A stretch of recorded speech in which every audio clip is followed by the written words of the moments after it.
Insta e no YouTube ao mesmo tempo, colocando aqui um calço para ficar mais alto o computador. Acho que vai ficar melhor quando a gente faz assim. Vamos lá, vai dar tudo boa. Bom dia, bom dia, bom dia, bom dia galera aí do Instagram, bom dia galera que está no YouTube. Hoje a gente não tem TikTok, eu estou em viagem, estou de férias, acaba hoje. Essa semana até sexta-feira a gente mata esse livro aqui, ó. A Psicologia Financeira, Morgan Russell.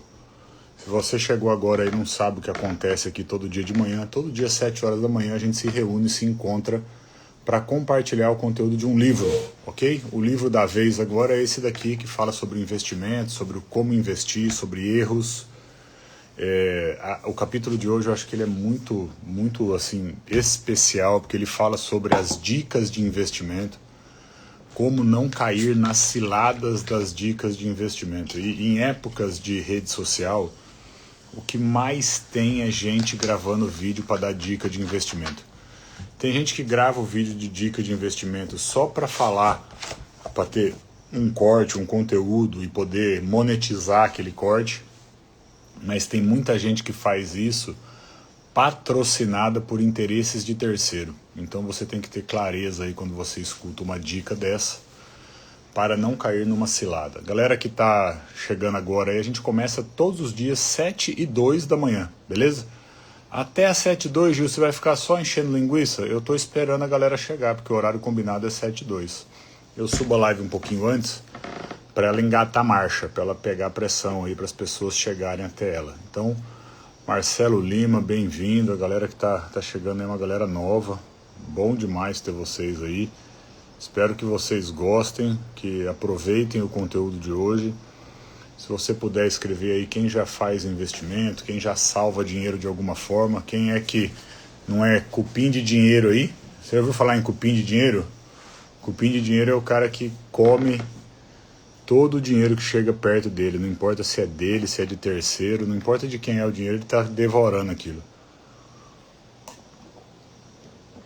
Vamos lá.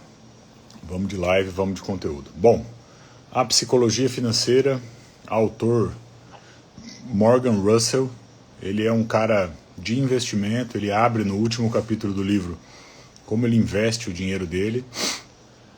De uma forma geral, ele traz 20 lições que, se você tiver elas na memória, você vai evitar os 20 maiores erros dos investidores, ok? Ô Gil, como assim 20 maiores erros dos investidores? É coisas que as pessoas que investem dinheiro erram. E uma delas, e talvez a principal delas, que você deva prestar atenção, deva ficar conectado aí, é o erro ao investir em coisas que todo mundo está investindo, ou em coisas que estão de forma muito explícita sendo faladas e compartilhadas. E a gente vive uma era, né, a era do digital, em que a velocidade com que as coisas são faladas é maior. As últimas grandes bolhas de investimento, a da .com e a dos fundos, ou a bolha imobiliária nos Estados Unidos, e aqui ele está trazendo uma leitura do mercado americano, elas ainda não tinham toda a pressão que a rede social traz hoje. Mas eu posso trazer para vocês também uma pequena bolha que a gente viveu aqui, que foi a bolha dos fundos imobiliários quando as taxas de juros estavam em 2, 2,5%, 3% aqui no Brasil. Hoje elas beiram 15%, ok? Taxas oficiais, a taxa do governo lá. Mas há um tempo atrás ela estava em 2, 2,5%. Significava o quê? Que você colocar dinheiro em fundo de renda fixa, o teu dinheiro ia render 2, 2,5% ao ano. Enquanto colocando num fundo de investimento rendia de aluguel algo em torno de 1% ao mês. Qual que é o problema nessas coisas? É que começa aí um monte de gente, né? Igual gado para tomar vacina, começa aí aquele monte de gente para dentro daquela linha de investimentos de fundo imobiliário. E aquele monte de gente chegando em fundo de investimento imobiliário compra coisas lá sem entender bem por que está comprando, só porque viu um vídeo de que a galera estava comprando. Então, como que ele traz aqui a leitura de como escolher quais notícias prestar atenção e quais notícias não prestar atenção? Ele diz o seguinte: tudo depende muito de quanto tempo você vai ficar nos investimentos. Quem está comigo aí há mais de uma aula, que não chegou hoje pela primeira vez, já sabe o que está acontecendo, aguenta um pouquinho aí. Quem está chegando agora, é o primeiro dia aqui, não assistiu nenhuma aula ainda, escreve assim: eu cheguei agora, eu não sei o que está acontecendo. Escreve eu aí para eu poder ajudar vocês aqui e trazer uma ideia do que a gente está fazendo.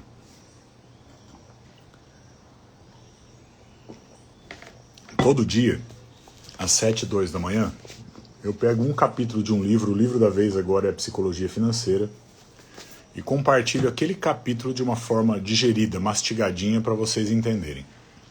Tem vários livros no nosso canal do YouTube. Se você chegou agora, este livro aqui, a gente está no capítulo 16, essa semana a gente acaba ele. Mas as outras 15 aulas também estão lá no YouTube disponíveis. Então você vai até o YouTube, o canal é @pegospelotráfego, pegos pelo tráfego, porque eu falo, né, de mercado digital, de tráfego pago, de Google, de tráfego orgânico, de como é que faz para atrair clientes. Mas a gente vai misturando os conteúdos dos livros para transformar a mentalidade do empreendedor brasileiro em algo que faça sentido. Então a gente falou de marketing, a gente falou de vendas, a gente falou de resolução de problema, de como é que faz para criar um fluxo de produção constante. Agora que a gente já falou desse monte de coisa, a gente está falando de o que fazer com o dinheiro, ok? Aonde colocar dinheiro, como pensar dinheiro, como pensar a longo prazo. E o livro da vez agora é esse livro aqui, chamado A Psicologia Financeira. O autor traz 20 lições que, se você respeitar a ideia delas, a tendência é que você cometa menos erros. Então são os 20 maiores erros quando se fala de investimento. O erro de hoje é o erro Maria vai com as outras. Escreve aí, Maria vai com as outras.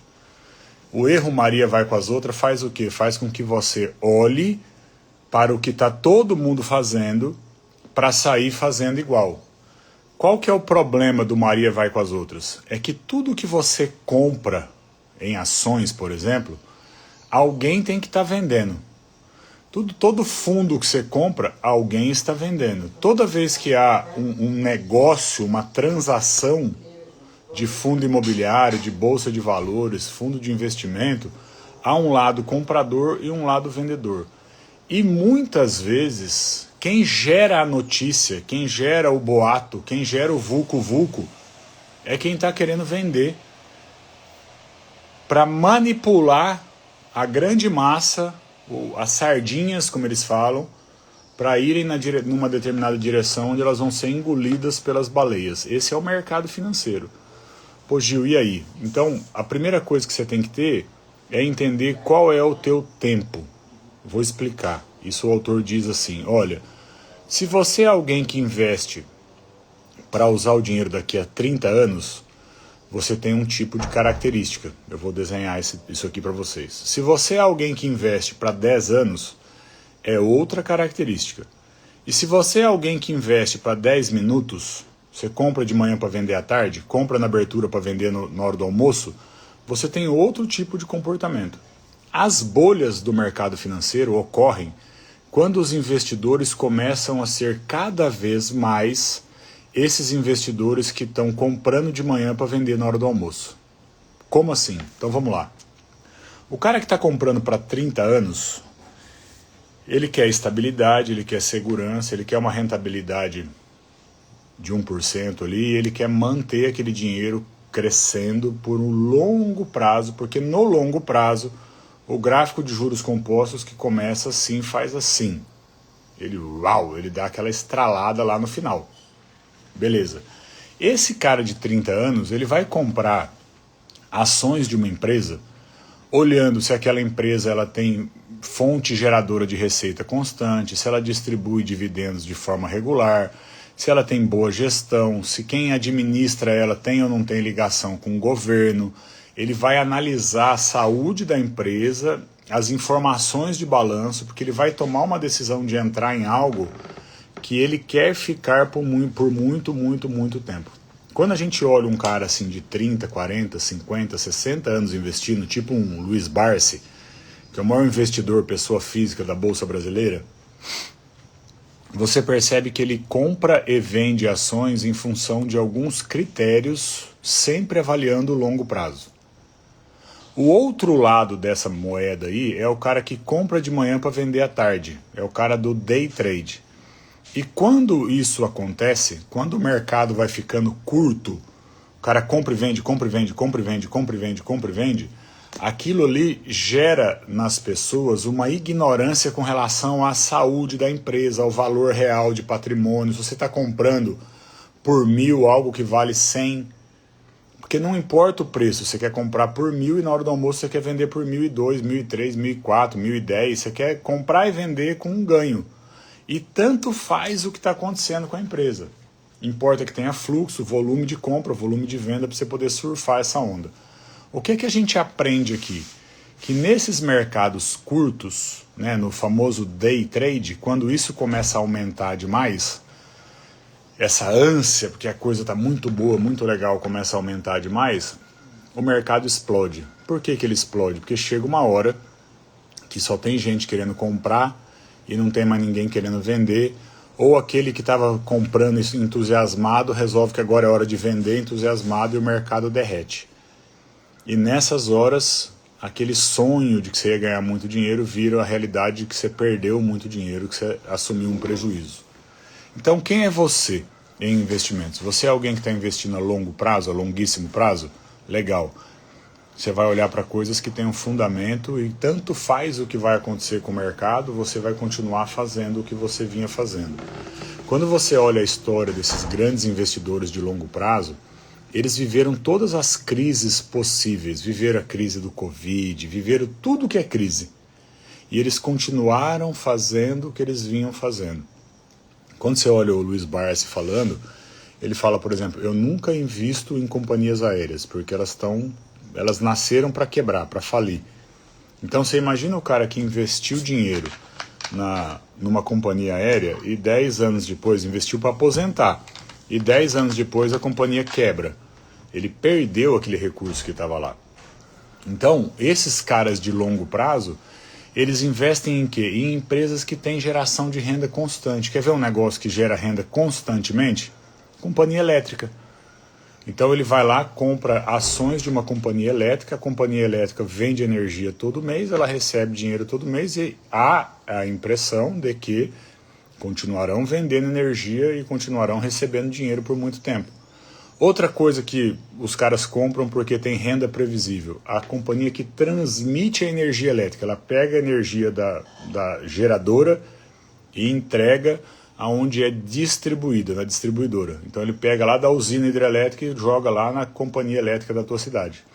A transportadora, dona daquelas grandes torres de transmissão de energia, elas têm renda previsível. Elas vão ganhar todo mês aquela grana lá, porque é o serviço de passar energia por lá e está tudo certo. Estas coisas previsíveis, elas não têm um valor de mercado, quantos milhões de reais que vai valer. Mas para quem está focado no longo prazo, elas distribuem dividendos todos os meses, elas te permitem comprar cotas novas com o próprio dividendo que foi distribuído, e isso vai fazendo com que o bolo vá crescendo. Gil, legal. Mas tem que ter uma paciência, né? Sim, você tem que ter clareza de quem você é na fila do pão. Por que é que você está guardando dinheiro? O teu dinheiro você está guardando para usar esse mês, o mês que vem, hoje à tarde ou daqui a 30 anos? Porque se a resposta for daqui a 30 anos, a tua carteira tem que ter coisas que estão atreladas a essa longevidade. É só isso. Gil, mas teve uma notícia aqui de que agora, com a queda dos juros, os fundos de investimento imobiliário vão ser a melhor opção. Aí vai todo o gado para lá, compra um monte de fundo que está com valor baixo, aumenta a cota do fundo, o investidor que está lá com aquele fundo lá enjoado dele, vende a hora que o preço aumenta e vai investir em outra coisa e você ficou com o abacaxi na mão. Isso acontece toda hora, o tempo todo. Tudo que começa a acelerar demais, o ser humano, por instinto, porque o ser humano é um bicho coletivo, ele olha para aquele movimento que está indo todo mundo e ele vai também. Ô Gil, mas isso aí é ganância? Eu acho que não necessariamente apenas ganância. É que você olha todo mundo ganhando 2, 3, 4% ao mês. 2, 3, 4% ao mês. Você está lá preso naquele papel que vai dar 2% ao ano. Você fala, cara, é melhor eu sair daqui e fazer o que está todo mundo fazendo. Só que quando vai pro vamos fazer o que está todo mundo fazendo, parte das pessoas que está lá dentro tem planos para 30 anos, parte tem planos para 10 anos e parte delas tem planos para 10 minutos. Entendeu não? O cara de 30 anos ele quer comprar e ficar. O de 10 anos ele quer comprar e ficar. O de 10 minutos ele quer comprar e vender. Então ele compra de manhã para vender à tarde. Ele compra hoje para vender daqui a 2, 3 dias. E você que comprou dele, aumentando o preço, uma hora ele sai do jogo. Porque ele fala, cara, aqui já deu teto, aqui não vai continuar escalando. E quando ele sai do jogo, a roda para de girar e quem está lá dentro fica preso. É tipo uma roleta russa. É. Então, as pessoas entram porque está todo mundo entrando. E na hora de sair, se lasca. Qual que é o jogo? Entenda quem você é, a que grupo você pertence, quais os seus objetivos em investimentos, se você é alguém de longo prazo ou de curto prazo. E haja da forma que aquele grupo lá age, se defenda da forma que aquele grupo se defende. O intuito desse livro, dos ensinos desse livro, é criar renda de longo prazo, ok? Longo, longuíssimo, super longo, muito longo, longo para valer, longo de verdade prazo. E é isso que a gente está aqui para estudar e aprender juntos. O que é que eu faço para estar vivo em investimentos por muito tempo? Qual o objetivo disso? Criar renda recorrente, ok? Que me permita reinvestir esses recursos a uma taxa X lá por 10, 15, 20, 30 anos. Diversificar realmente é um caminho seguro? Se você tem R$1 milhão aplicado, você não vai ter 1 milhão de papéis diferentes com R$1 em cada papel. Até o diversificar, você tem que tomar cuidado, porque às vezes você vai diversificar no que está todo mundo diversificando e você cai nesse embalo do boi, do gado também. Então eu acho que primeiro você precisa saber o que você quer com o teu dinheiro. Eu quero ter dinheiro aqui de longo prazo, esse dinheiro é o dinheiro que eu tirei do jogo, ele não vai voltar para o jogo, ele não é o capital de giro da empresa, ele não é o meu dinheiro de emergência, ele é o dinheiro que saiu do jogo para a aposentadoria, ele é para 30 anos, então você vai procurar investimentos que são estáveis, com juro previsível, que vai te dar aquele valor lá nos próximos anos, ok? Mas aí você diversifica, Gil. Pessoas que vão dizer, você coloca um pouco em moeda estrangeira, um pouco em ouro, um pouco em ações da bolsa, um pouco em título de investimento imobiliário. Mas qual colocar? Aqui que é o ponto, porque senão você vai ser gado, você vai comprar o que está todo mundo comprando. E o lance aqui é não virar gado, ok? Beleza. Antes de falar diversificar ou não é diversificar, para onde eu vou, o que eu devo fazer, você tem que ter algumas respostas. Primeiro, você é CLT ou você é empreendedor? Eu sou CLT, beleza. Você tem dinheiro reservado aí para viver 6 meses? Se você perder o emprego? Porque você vai ter lá o auxílio-desemprego, lá o seguro-desemprego, mas aquilo é uma mixaria, beleza? Você tem que ter dinheiro guardado para viver 6 meses. Tenho. A partir daí você vai olhar para outros tipos de investimento. Até aí você tem que ter um investimento que você possa pôr e tirar o dinheiro a hora que você quiser, que tenha liquidez diária e uma taxa ok de juro do mercado para a inflação não comer teu dinheiro. Beleza. Eu sou empreendedor. Você tem no caixa da sua empresa dinheiro para a tua empresa viver 6 meses? Alguns falam 1 ano. Mas acho que 6 meses, cara, se você é empreendedor e em 6 meses você não virar o jogo do teu negócio, é melhor parar, né? Não, eu tenho dinheiro para 6 meses no meu caixa. Legal. Então, se você tem dinheiro para 6 meses no seu caixa, agora você vai cuidar de fazer a tua reserva pessoa física para depois mexer. Pô, Gil, então não vai chegar nunca esse momento. Vai, cara, vai chegar. É só começar. Você começa e não para nunca mais. Esse é o jogo. Então, depois que você tiver a grana da emergência num fundo de curto prazo, o caixa da empresa saudável, aí você começa a diversificar com outras coisas. Até ali, cara, você precisa ter dinheiro com liquidez diária. Você tem que ter dinheiro que possa voltar ali se precisar saldar um problema da empresa, porque um boleto que era para receber não veio. O cara era para me pagar um boleto e não pagou, e por causa disso eu não vou pagar ninguém. Aí você vai pagar um monte de juros, você vai... Não, você tem que ter recurso para manter a roda girando quando dá esse tipo de dor de cabeça. Então, dito isso, a partir daí, você vai atrás de diversificar. Essa é a dica do nosso autor para hoje, é não seja gado, não seja sardinha, não anda em bando, não vai atrás da ventania, não cai nas histórias que contam na internet, porque quem está contando a história hoje você não sabe se ele é alguém que quer vender para você na hora do almoço ou se ele é alguém que está jogando o jogo de 30 anos ali e ficando dentro da operação, tá bom? Amanhã a gente volta com o capítulo 17 do livro, ok? O de hoje era ganância, o foco, né, esse movimento. O 17 fala sobre pessimismo. Como atuar em mercados pessimistas, tá bom? Tamo junto, até amanhã, valeu!